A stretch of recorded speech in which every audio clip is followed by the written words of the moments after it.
Hola, bienvenidos a Esquina Literaria. Soy Yolanda Miranda y les estoy compartiendo la lectura de este libro, Cara a cara con el psicópata, de Vicente Garrido. Ya casi vamos a terminar la lectura de este libro. Estamos en el capítulo número 5, que se llama La lucha contra el psicópata.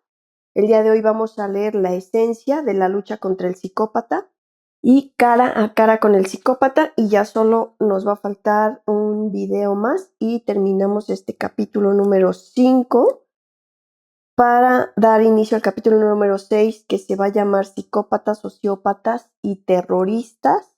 Y el capítulo número 6 ya es el último capítulo, así que ya estamos en la recta final de la lectura de este libro.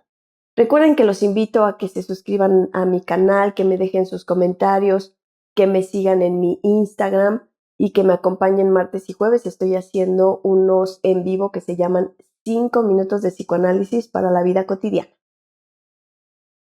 La esencia de la lucha contra el psicópata. Escribe el insigne filósofo Spinoza que los organismos se esfuerzan necesariamente en perseverar en su propio ser. Tal esfuerzo necesario constituye su esencia real y, como producto de alcanzar una mayor perfección en su ser, sienten la alegría.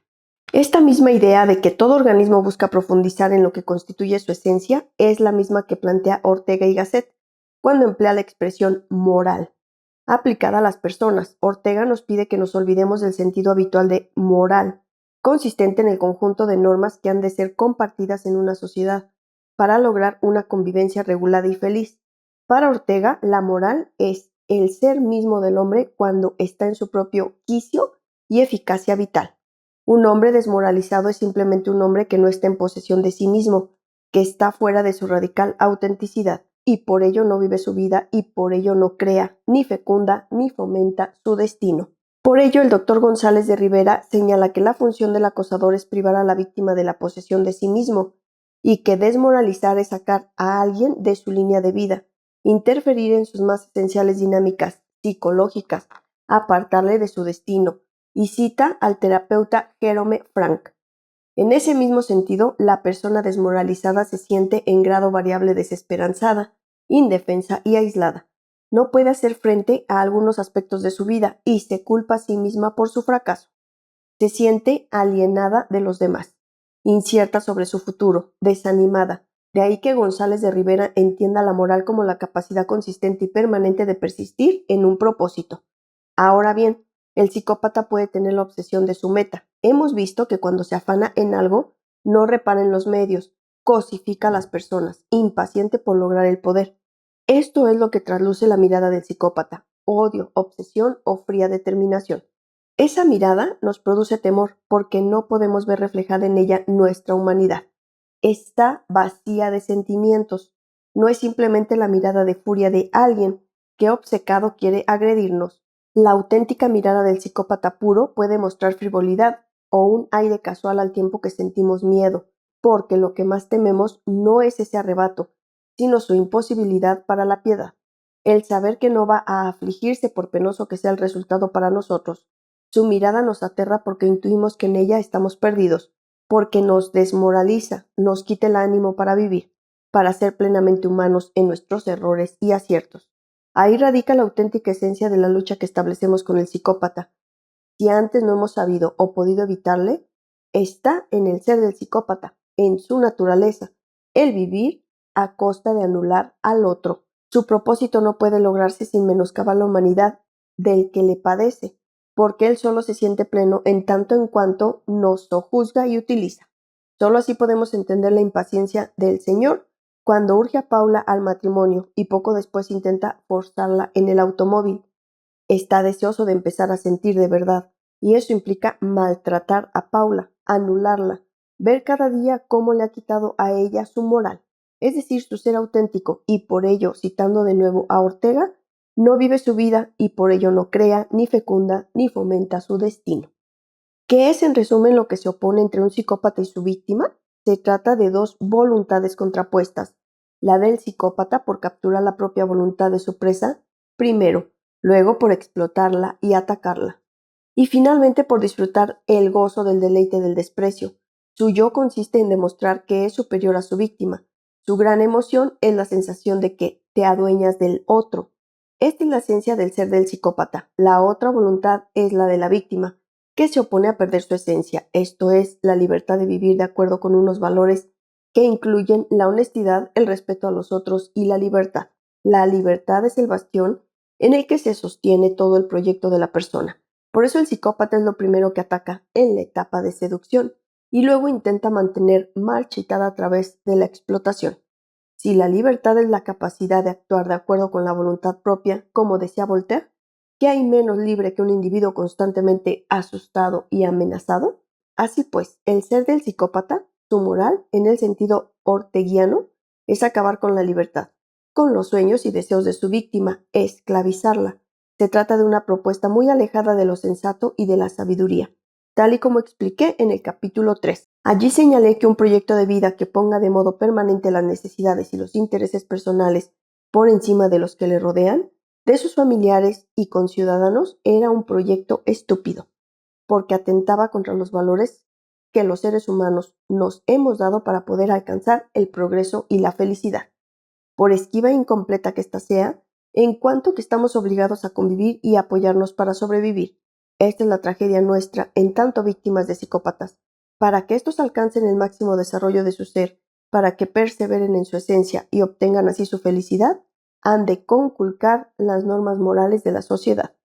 Respeto, justicia, reciprocidad, preocuparse por los demás, sacrificio, con el objetivo de aniquilar nuestra esencia como seres humanos, lo que constituye nuestra fuerza para vivir, que es nuestra libertad, la capacidad de crecer en los demás, el deseo de ayudar, en mayor o menor grado, a los que lo necesitan. La esencia de la lucha contra el psicópata.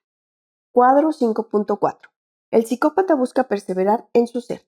Su esencia exige el control y el dominio de los demás. Su felicidad es el resultado de sentirse superior, de que ha logrado engañar y explotar a los otros.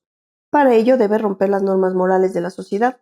Manipula y finge ser una persona mejor de lo que es. Las víctimas del psicópata son atacadas y privadas en su propia esencia como seres humanos. La víctima busca ser libre, crear un proyecto vital que atienda a los valores morales en los que cree. El psicópata la desmoraliza, le quita su proyecto vital, por eso entra en su vida el caos y la depresión. Cara a cara con el psicópata. ¿Por qué dije anteriormente que la estupidez moral del psicópata era paradójicamente algo que podía sernos de utilidad? Textualmente escribí unas líneas más arriba lo siguiente. La estupidez moral del psicópata es, a la postre, su perdición. Si tú sabes hacer de tu integridad moral tu fuerza, el psicópata no es más fuerte que tú como persona.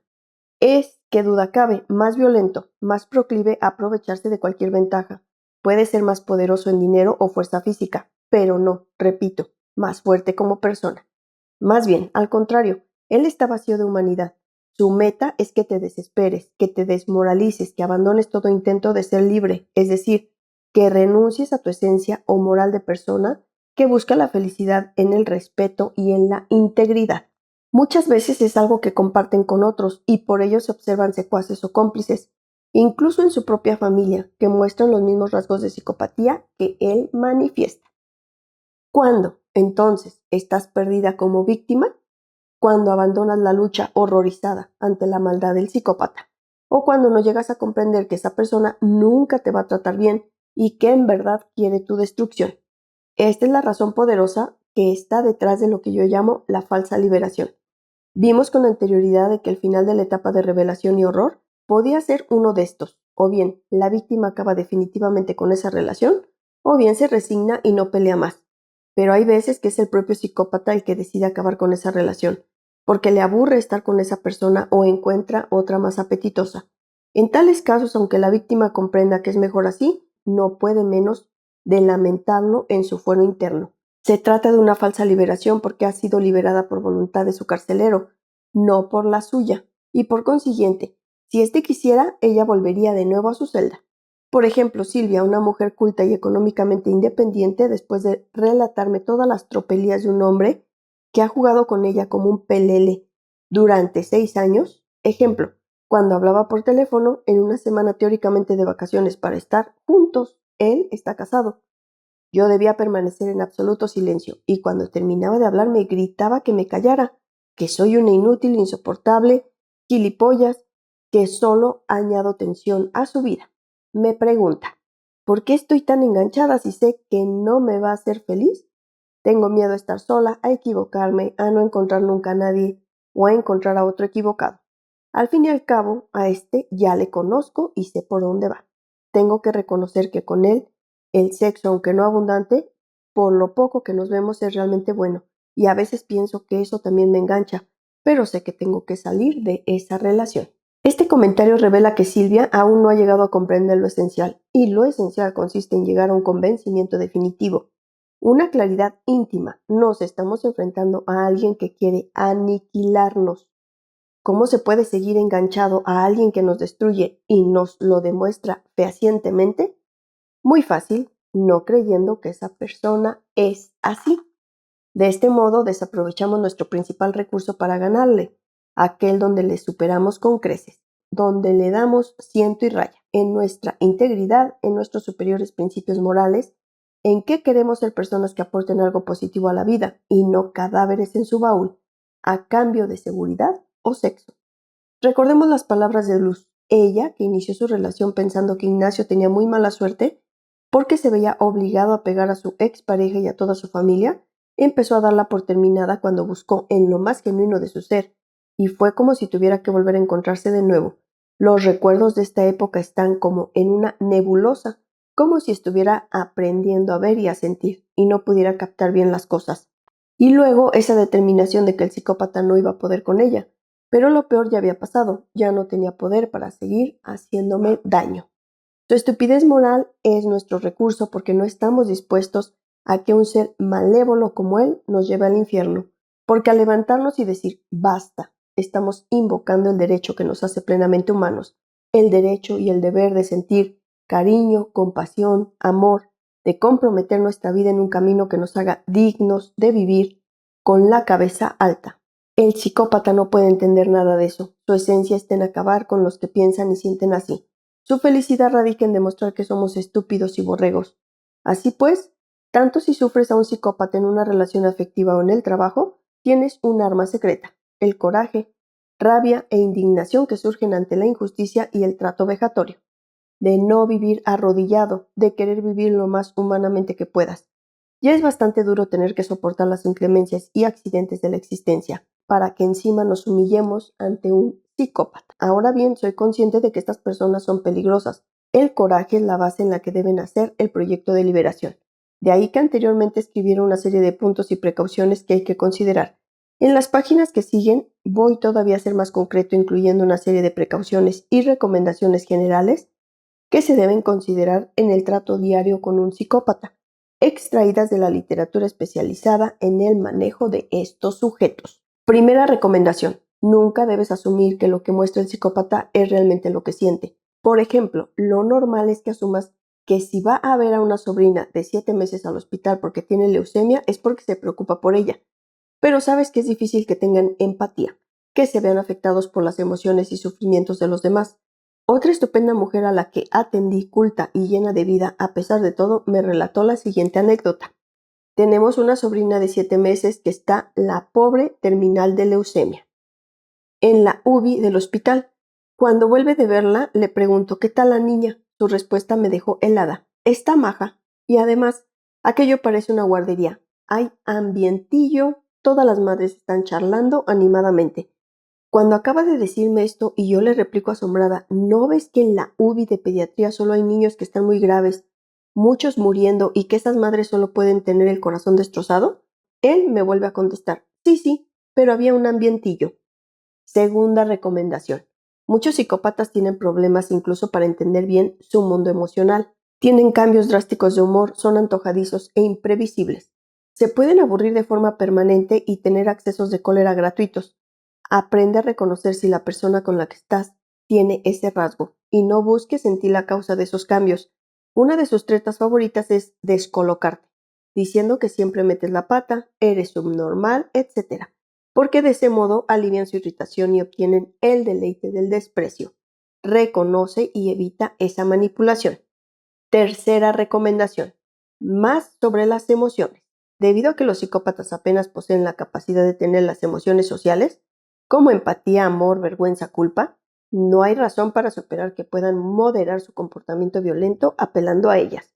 Por otra parte, el psicópata sí es capaz de sentir cambios de humor de su estado de ánimo, unas veces sintiéndose más alegre o triste, pesimista u optimista, colérico o tranquilo, en conjunción con sus expectativas y resultados de éxito o de fracaso. De esto se sigue que en la medida en que puedas controlar su estado de ánimo, podrás influir en su comportamiento. Cuarta recomendación. Si no has ido muy lejos en la relación con él, ya sea en el ámbito de los afectos o del trabajo, una buena manera de proceder que dificultará mucho que te elija como víctima o que logre seducirte del todo es expresar siempre de modo claro y contundente tus ideas acerca de las cosas que os relacionen. Por ejemplo, si el psicópata es tu colega y te llama para decirte cosas negativas de otro, debes replicar que lo siento, pero no participo de sus comentarios a sus espaldas.